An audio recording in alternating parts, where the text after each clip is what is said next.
अगर आपका e commerce brand है तो ये कुछ चीज़ें हैं जो आपको करनी चाहिए, जो इस वीडियो में मैं आपको बताऊंगा, जिससे आपकी सेल्स, आपका रवास इंक्रीज हो जाएगा। केवल फेसबुक एड्स अगर आप रन करते हो या केवल गूगल एड्स आप रन कर रहे हो तो चांसेस हैं कि अभी आपको बहुत सारी प्रॉब्लम्स फेस करने को मिल रही होंगी, जैसे कि फेसबुक आपको लगातार सेल्स नहीं प्रोवाइड कर रहा है या किसी दिन सेल्स आ रही हैं फिर गिर जा रही हैं, कुछ इस तरीके की प्रॉब्लम में भी आप फेस कर रहे हो।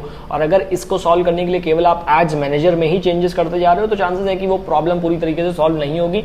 सेकंड चीज़, डेटा रीडिंग बहुत ज़्यादा इंपॉर्टेंट हो जाती है, बट उसके अलावा हमें क्या क्या चीज़ें करनी है सो दैट कि हमारी सेल्स बढ़े, वो इस वीडियो के अंदर मैं आपको बताऊंगा। चलते हैं लैपटॉप स्क्रीन पे, वहां पर आपको सारी चीज़ें मैं क्लियरली समझाता हूँ क्या क्या चीज़ें आपको करनी है।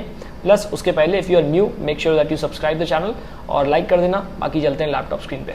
ओके, सो बेसिकली यहाँ पर कुछ 4-5 चीज़ें हैं जो मैं आपको बताने वाला हूँ, जैसे BOC, LTO, grouping, gifting, sales element, कुछ ये चीज़ें हैं जिससे आप अपने शॉपिफाई स्टोर का, ई कॉमर्स स्टोर्स के कन्वर्जन को इंक्रीज कर सकते हो। केवल फेसबुक एड्स से ही नहीं कि केवल आप फेसबुक एड्स में ही परेशान हो और फेसबुक एड्स में एड्स मैनेजर में ही चेंजेस किए पड़े हो, बैकएंड से भी, बैकएंड फनल से भी काफ़ी चीज़ें की जा सकती हैं।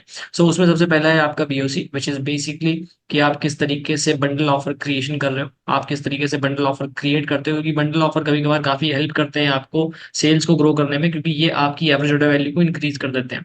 ठीक है, अब जो बंडल ऑफर आप बनाते हो, बंडल ऑफर ऐसे होने चाहिए जो कि एक्चुअल में कस्टमर को लगे कि भाई ये बंडल ऑफर है। तो कस्टमर को बेसिकली ऐसा नहीं लगना चाहिए कि आपने एक जबरदस्ती का ऑफर बनाया है, एक एक्चुअल में ऑफर दिखे कि भाई ठीक है आप कुछ अगर दो बाय कर रहे हो तो एक्चुअल में कुछ ऑफ मिल रहा है। फॉर एग्जांपल, अगर कोई दो प्रोडक्ट एक साथ बाय करता है तो आप 200 या 300 रुपीज ऑफ दे सकते हो, फ्लैट डिस्काउंट, या फिर कुछ परसेंटेज ऑफ दे सकते हो। तो ये कुछ ऑफर जब आप क्रिएट करते हो तो अगर आपको दिन की, लेट सपोज जो भी आपका बजट है उस बजट के हिसाब से आपको मान के चलो 5%, 6% या 10% सेल एक्स्ट्रा भी आ जाती है, तो वो बहुत ज्यादा हेल्प करेगी आपके आरओएस को इंक्रीज करने में। फॉर एग्जाम्पल, जैसे मान लो आपका बजट 5,000 डेली का चल रहा है, तो अगर आप 5,000 डेली स्पेंड करते हो, अब उसमें अगर बंडल ऑफर की वजह से आपको 3,000 या 4,000 या 5,000 की एक्स्ट्रा सेल आ जाती है, ठीक है, सो वो काफी ज्यादा हेल्प करेगा आपको इन टर्म्स ऑफ रोएस। तो बंडल ऑफर क्रिएट करिए। हो सकता है ज्यादातर लोग आपके बंडल को नहीं बाय करेंगे, लेकिन वो एक दो या तीन जो भी बाय करेंगे, या महीने का जब आप अपने जो भी आप एप्लीकेशन इस्तेमाल कर रहे हो बंडल ऑफर क्रिएट करने के लिए, अगर आपको मंथ एंड पे आपको दिख रहा है कि बंडल ऑफर की वजह से 40-50 हजार की सेल एक्स्ट्रा आई है,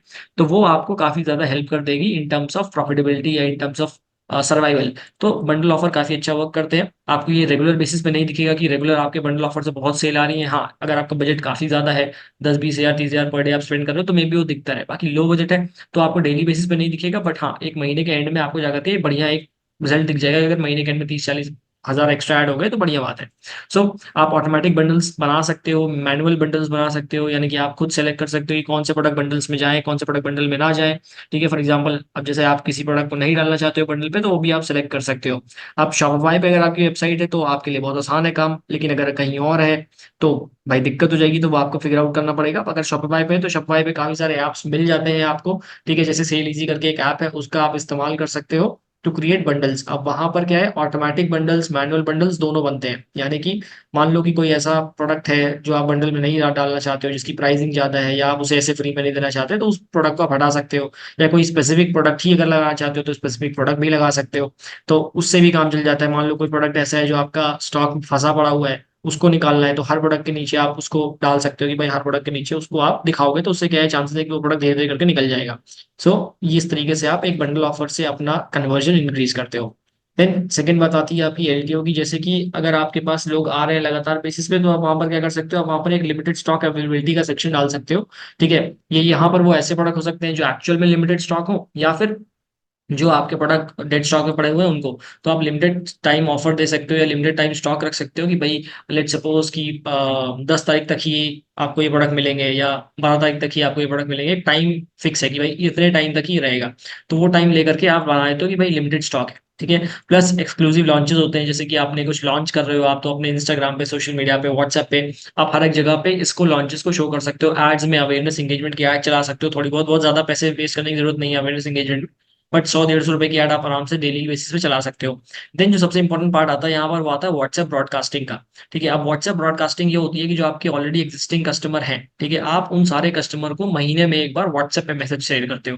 व्हाट्सएप ब्रॉडकास्टिंग आप लगातार नहीं करते कि आप हर दिन कर रहे हो, ये बेसिकली आप मंथ में करते हो, एक बार या दो बार आप कर सकते हो, बट एक बार ही ठीक रहेगा, जिसमें आप एक बार में भेजते हो। लेट सपोज कि भाई मंथ एंड ऑफर चल रहा है, अगर आप ये प्रोडक्ट बाय करते हो तो आपको एक्स्ट्रा 10% ऑफ मिल जाएगा। तो ये व्हाट्सएप ब्रॉडकास्टिंग से भी काफी आपको सेल मिल जाती है। तो अगर आपके पास एग्जिस्टिंग कस्टमर का डेटा है, थोड़े बहुत कस्टमर है आपके पास, तो मंथ एंड पे आप व्हाट्सएप ब्रॉडकास्ट कर सकते हो। अगर आपके वो प्रीवियस प्रोडक्ट से खुश हैं तो वो आपका ये प्रोडक्ट भी खरीद लेंगे। तो दिस इज व्हाट्सएप ब्रॉडकास्टिंग, ठीक है। उसके बाद एक बात आती है कि जैसे अगर आप बंडल ऑफर क्रिएट करते हो तो कभी कभी आपका बंडल ऑफर नहीं वर्क कर रहा होता है ना, कि ये वर्क नहीं कर रहा, तो हम क्या करते हैं, हम ग्रुपिंग करने लग जाते हैं। ग्रुपिंग इन द सेंस कि कस्टमर को अलाउ करें कि वो बंडल बनाए, उससे बेटर है कि हम ही ने बंडल बना दिया है और जो कस्टमर लेना चाहे ले सकता है। तो हमने क्या कि बहुत सारे आइटम्स को एक ग्रुप में रख दिया, ठीक है, और उसकी जो भी प्राइसिंग हम चाहते हैं, ऑफर प्राइसिंग, वो हमने डाल दी।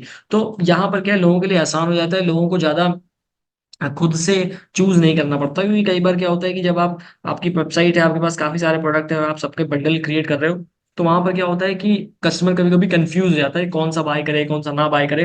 तो कंफ्यूजन स्टेट से दूर जाने के लिए हमने क्या किया, हमने खुद ही सारे क्रिएट कर दिए, सारे इन द सेंस कि जितने भी हमें लगता है कि भाई बेस्ट प्रोडक्ट है हमारे, हमने वो सारे बेस्ट प्रोडक्ट क्रिएट कर दिए। और ताकि लोगों को कंफ्यूजन ना हो कि जो है भाई इसी में से खरीदो, इसके अलावा और कुछ नहीं है। तो ये भी आप एक काम कर सकते हो कि अगर आपको लगता है कि आपका ये जो कॉम्बो ऑफर है ये वर्क नहीं कर रहा है, तो आप ग्रुपिंग कर सकते हो। सीधा सीधा आपने क्या किया, आपने ग्रुप्स बना दिए और ग्रुप्स का इस्तेमाल कर लो। ये आपके कॉस्ट ऑफ परचेज में भी बेटर होता है, ठीक है, कि आपका कॉस्ट ऑफ परचेज अच्छा आ जाता है। सेल्स का जो आप कह सकते हो एवरेज वैल्यू वो भी इंक्रीज हो जाती है। तो ये सब चीजें हैं जो आप बेटर तरीके से कर सकते हो, विच इज ग्रुपिंग, ठीक है। उसके बाद एक ये चीज है, ये बेसिकली अवेलेबिलिटी पे है, ये आपके परफॉर्मेंस के ऊपर है कि आपकी परफॉर्मेंस कैसी चल रही है, या आप ये कर सकते हो या नहीं, ठीक है। ये जो 3 पॉइंट मैंने बताया, ये 3 पॉइंट तो सब लोग कर सकते हैं, थोड़ा सा आपको बस मेहनत करनी होगी। आपकी एजेंसी अगर है तो आप अपनी एजेंसी से भी मेहनत करवा सकते हो, ठीक है। बाकी अगर आप एड्स रन करते हो अपने ई कॉमर्स ब्रांड के लिए और आपको प्रॉब्लम आ रही है विथ योर वेबसाइट या विथ योर सेल्स, तो आप thrivelabs.in पर जा करके कॉल बुक कर सकते हो। बेसिकली ये मेरी एजेंसी है जहां पर हम ई कॉमर्स की क्लाइंट्स को हेल्प करते हैं to get sales, to get higher ways, ठीक है। अगर आप चाहते हो कुछ उस तरीके करना, आपका minimum budget somewhere around 70 to 80,000 rupees per day है, कि आप डेली बेसिस पे, सॉरी पर मंथ है, कि आप डेली बेसिस पे 1,500 से 2,000 या 2,500 के बीच स्पेंड कर सकते हो, तो आप यहाँ जाकर के फॉर्म फिल कर दीजिए, हम आपसे कनेक्ट कर लेंगे एंड विल डिस्कस कि किस तरीके से आपके ब्रांड को ग्रो किया जा सकता है। अब ये 3 चीजें करने के बाद जो चौथी चीज आती है दैट इज गिफ्टिंग, कि हम गिफ्टिंग में क्या कर सकते हैं। ये बेसिकली अवेलेबिलिटी पे है, अगर आप करना चाहो तो आप कर सकते हो। तो गिफ्टिंग में बेसिकली क्या है कि आपका जो पहला ऑर्डर आ रहा है, तो पहले ऑर्डर पे आप कुछ गिफ्ट दे सकते हो कि भाई अगर आप हमारे पहले कस्टमर हो तो हम आपको ये XYZ गिफ्ट देंगे, ठीक है। उससे क्या होता है, उससे थोड़ा सा एक कस्टमर इंक्लाइन हो जाता है कि चलो लेट मी बाय दिस। अब ये गिफ्ट क्या हो सकते हैं, गिफ्ट आपके कुछ कूपन कोड हो सकते हैं, नेक्स्ट बाइंग पे कुछ, नेक्स्ट ऑर्डर पे आपका कुछ डिस्काउंट हो सकता है, या कोई छोटा बहुत गिफ्ट हो सकता है। फॉर एग्जांपल, अगर आप एक, अगर let's suppose if you are selling a cloth, तो आप वो इयरिंग वगैरह जो छोटी मोटी मिल जाती है मार्केट में, 10, 15, 20, 30 रुपए तक की, ठीक है, वो आप दे सकते हो। प्लस आप, ये जो गिफ्ट्स रहेंगे, ये गिफ्ट्स ऑल्सो डिपेंड करेंगे कि आप, आपकी ब्रांड वैल्यू कितनी है, मतलब आप किस तरीके की ब्रांड है। अगर मान लो आप बहुत प्रीमियम ब्रांड है, तो फिर आपको ये 10, 15 रुपए, 20, 30 रुपए वाले गिफ्ट नहीं देने चाहिए। प्रीमियम ब्रांड इन सेंस कि आप 4, 5 हजार, 6 हजार, 7 हजार या 3 हजार तक के प्रोडक्ट बेचते हो, 25, 26 सौ के ऊपर के प्रोडक्ट बेचते हो। बाकी तो उसमें क्या है, क्योंकि वो जो ऑडियंस रहती है उसको शायद वो पसंद ना आए, तो वो आपके एक्सपीरियंस को खराब कर दे, तो उसकी जगह आपको थोड़ा और बेटर गिफ्ट देना होगा, ठीक है। अब गिफ्टिंग ये जो रहेगा, गिफ्ट गिफ्ट आपको देखना पड़ेगा कि आपका कैलकुलेशन कैसे चल रही है। कैलकुलेशन के बिना नहीं पता चले जितने का प्रोडक्ट है उससे महंगा गिफ्ट ही दे दे रहे हो। तो ये चीज आपको ध्यान में रखनी है कि गिफ्टिंग के साथ कैसा जा रहा है, प्लस जो आपका गिफ्ट है शिपिंग के दौरान वो कैसा हो रहा है। क्योंकि कभी कभी क्या होता है, जब आप शिप कर रहे होते हो और गिफ्ट मान लो आपने कुछ ऐसा डाल दिया कि भाई वो जगह ज्यादा ले रहा है, तो शिपिंग कॉस्ट बढ़ जाएगी। तो हमें थोड़ा सा सोच समझ के रखना है। जनरली क्या, कूपन कोड जो बढ़िया चल जाते हैं, या फिर आप सिंपल सा ये डाल सकते हो, you will be getting a gift, that's it. Gift बताने की जरूरत नहीं है, आप कूपन कोड दे सकते हो, या फिर if somebody buys a cloth, तो आप कोई छोटा मोटा और कुछ भी इयरिंग्स टाइप, या आप परफ्यूम, टेस्टिंग वाला परफ्यूम, कुछ कुछ भी दे सकते हो, जैसा भी है। तो वो आपको सोचना पड़ेगा आप क्या करना चाहो। ये बेसिकली है कि अगर आप करना चाहते हो तो करिए, नहीं तो कोई बात नहीं। उसके बाद जो इंपॉर्टेंट चीजें हैं जो आप सेल्स एलिमेंट में डाल सकते हो अपने, दैट इज सबसे पहली चीज कि आपको अर्जेंसी क्रिएट करनी होगी। अर्जेंसी क्रिएट करिए। अर्जेंसी आप अपने एड्स के थ्रू भी क्रिएट करते हो। अगर आप खुद ऐड रन करते हो तो एड्स के ऊपर मेरी बहुत सारी वीडियोस हैं, आप उनको चेकआउट कर सकते हो। अगर आपकी एजेंसी चला रही है तो आप उनसे बोलिए कि भाई कुछ अर्जेंसी वगैरह क्रिएट कराएं, ताकि लोग इंक्लाइन हो आपके प्रोडक्ट को बाय करने के लिए। बिकॉज लोग बहुत सारे ऐड देख रहे हैं, सारे ऐड एक ही तरीके से चल रहे हैं। अगर आपके पास डेटा नहीं है प्रॉपर तरीके का कि भाई क्या चीज अभी के लिए वर्क कर रही है, क्या चीज नहीं वर्क कर रही, तो वो लंबा नहीं जाएगा। तो इसके लिए क्या है, अर्जेंसी क्रिएट करिए, अर्जेंसी बेटर रहती है। प्लस एओवी इंक्रीज करने के लिए प्लस हमारा रोआस बढ़ाने के लिए हम पोस्ट परचेज सेल्स पे ज्यादा काम करते हैं। बेसिकली मेरी एजेंसी में हम ज्यादा फोकस करते हैं पोस्ट परचेज सेल पे, प्री परचेज सेल पे, because it is not just about the ads manager कि आप एड्स मैनेजर में बहुत बेटर काम कर दो, बाकी कुछ है ही नहीं। तो पूरी फनल अपनी की कंप्लीट होनी चाहिए। तो पोस्ट परचेज सेल्स भी काफी बेटर होती है कि अगर आप पोस्ट परचेज सेल्स का इस्तेमाल करें तो वो आपको काफी हेल्प कर देती है। देन व्हाट्सएप मार्केटिंग का आप इस्तेमाल कर सकते हो पोस्ट परचेज सेल्स के लिए। आप सेल इजी का आप इस्तेमाल कर सकते हो, ठीक है, सेल इजी करके ऐप है उसका इस्तेमाल कर दो, प्लस बाकी और भी बहुत सारे मिल जाते हैं, आप उनका भी इस्तेमाल कर सकते हो। व्हाट्सएप मार्केटिंग के लिए आप बाइट स्पीड का यूज कर सकते हो, ठीक है, या फिर आप एआई सेंसी का इस्तेमाल कर सकते हो, ठीक है। अगर आप शॉपिफाई पे हो तो आप बाइट स्पीड का यूज करिए, बेटर रहेगा, ठीक है। इंटरैक्ट का भी आप इस्तेमाल कर सकते हो। ये सब कुछ एप्लीकेशन है जिनका आप व्हाट्सएप मार्केटिंग के लिए यूज कर सकते हो। व्हाट्सएप मार्केटिंग बेसिकली आपके अबैंडन कार्ड का कन्वर्जन हो गया, ठीक है। अगर आप अपने अबैंडन कार्ड से चाहते हो कि कन्वर्जन आए, अबैंडन कार्ड से अगर 10% का भी कन्वर्जन आ जाता है तो वो आपके लिए काफी ज्यादा आपको हेल्प करेगा। तो अबैंडन कार्ड कन्वर्जन आपके बढ़ जाएंगे, पोस्ट परचेज कन्वर्जन आ रहा है। तो इसमें क्या है कि अगर ये सब लोग ऐसे, आपको मे भी लगेगा कि भाई तो बहुत कम सेल देगा, बट जब ये सेल्स आप एट द एंड देखोगे एक महीने के एंड में, तो आपको एक अच्छा खासा नंबर वो दे रहा होगा अगर आप ऐड लगातार चला रहे हो, अगर आपके ऐड ढंग से चल रहे हैं तो। सो ये कुछ चीजें हैं जिनका आप अगर इस्तेमाल करोगे तो आपको काफी बेटर रेवेन्यू, काफी बेटर चीजें देखने को मिल जाएंगी, जो मैंने अभी आपको एक्सप्लेन की हुई है, ठीक है। ये सो अब इसमें क्या है, ये सब आप यूज करिए। अगर आपको यूज करने में प्रॉब्लम आ रही है, आप चाहते हो मेरी हेल्प, ठीक है, तो आप हेल्प में दो तरीके से मैं हेल्प कर सकता हूँ आपकी। एक होती है कि भाई आप मेरी एजेंसी की सर्विस ले लीजिए, if you are like if you want कि हम सर्विस ले सकते हैं, अभी you have that kind of budget. लेकिन अगर अभी आपके पास उस तरीके का बजट नहीं है तो आप क्या कर सकते हो, आप सिंपली हमारा वर्कशॉप चलती है, आप उस वर्कशॉप को ज्वाइन कर सकते हैं। वर्कशॉप का लिंक भी आपको डिस्क्रिप्शन में दिया होगा। उस वर्कशॉप में basically we talk about Facebook ads, किस तरीके से आप फेसबुक एड्स रन करते हो, कैसे आप बेटर फेसबुक एड्स रन कर सकते हो।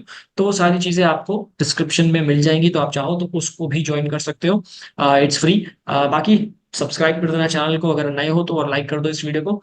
मिलते हैं अपनी अगली वीडियो में, तब तक के लिए धन्यवाद।